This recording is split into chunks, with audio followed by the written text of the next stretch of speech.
Chers auditeurs, bonjour. J'espère que vous allez bien et que vous avez passé une bonne journée.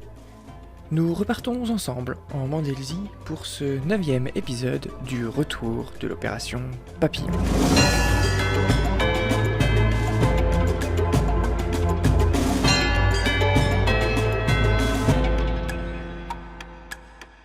« 9 décembre. La nouvelle de l'emprisonnement de Justine de Salamille, ainsi que d'une cinquantaine de soldats fémouites, a dans la journée parcouru l'ensemble du pays. La veille, les troupes montgarléennes ont pris possession des dernières villes de l'Ouest. Teyde en tête, bien sûr, mais aussi Valaxtine.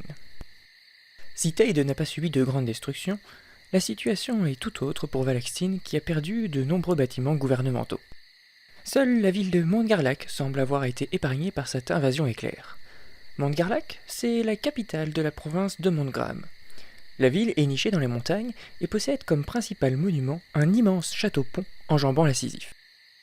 En fin de soirée, une drôle de conversation se tient d'ailleurs dans la salle du trône de ce château. On retrouve ici le maire de la ville, Madeleine Lemaître, un homme qui se fait appeler Grand Scan, et un militaire à l'allure narquoise et aux moustaches taillées en pointe. Colonel Kant, votre efficacité dans la direction de ces opérations n'est plus à démontrer. Votre réputation dans le milieu n'est pas usurpée et les armes amassées par votre organisation nous ont été particulièrement utiles. Si je puis me permettre, sans votre aura auprès des populations locales ayant adhéré à votre projet, cela n'aurait pas été possible non plus, Grand Scan. Sans les erreurs de notre invité, nous n'aurions également pas pu en arriver là. Le maire de Montgarlac se tourne vers le fond de la pièce où, entouré de gardes, sur une chaise, solidement ligotée, se trouve Justine de Salamille. Je vous rencontre enfin, Madame de Salamille, et je me dois de me présenter ainsi que ces deux personnes. Je suis, voyez-vous, un nostalgique de la période monarchique durant laquelle j'avais pouvoir de vie et de mort sur mes sujets. Comme il est d'usage, appelez-moi Grand Scan. Vous connaissez sans aucun doute Monsieur le Maître, membre de Feu, l'Assemblée des maires, et édile de cette magnifique ville qu'est Montgarlac. Sans doute connaissez-vous moi, le colonel Kant, éminent négociateur aux multiples nationalités, et qui a rendu, ma foi, de nombreux services à différentes nations gécéennes. D'ailleurs, je crois que vous avez failli vous rencontrer l'an passé. Je ne vois pas de quoi vous voulez parler, Répond Justine. Oh, mais laisse-moi te rafraîchir la mémoire. La triarme, ça te dit quelque chose? Cette organisation que toi et ta petite escadre avez réussi à presque anéantir en décembre dernier avec votre satanée opération Papillon. À cette occasion, vous avez capturé et emprisonné l'un des leaders d'un vaste trafic d'armes à l'échelle planétaire. Mais par excès de confiance, vous avez oublié de vous demander si d'autres leaders existaient. Eh bien, sachez que je suis l'un d'entre eux.